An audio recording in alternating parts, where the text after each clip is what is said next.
इस रेस्टोरेंट को सील करने का हुक्म दे दिया है। इस रेस्टोरेंट के बारे में इस्लामाबाद हाई कोर्ट ने कहा है कि ये 8000 एकड़ की ज़मीन जो है वो नेशनल हिल्स पार्क की डिक्लेयर करदा ज़मीन है और नेशनल पार्क में किसी किस्म की भी तामीरात करना गैर कानूनी है।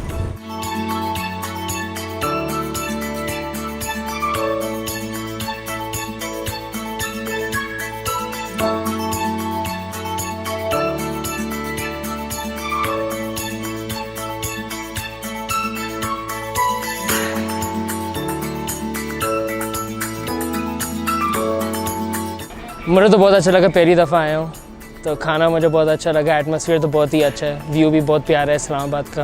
अगर ये गैर कानूनी है ये रेस्टोरेंट तो पहले से क्यों बनने दिया? ये उसी वक्त रुकना चाहिए था जिस वक्त बन रहा था, उसी जब ऑथराइज़ हो रहा था।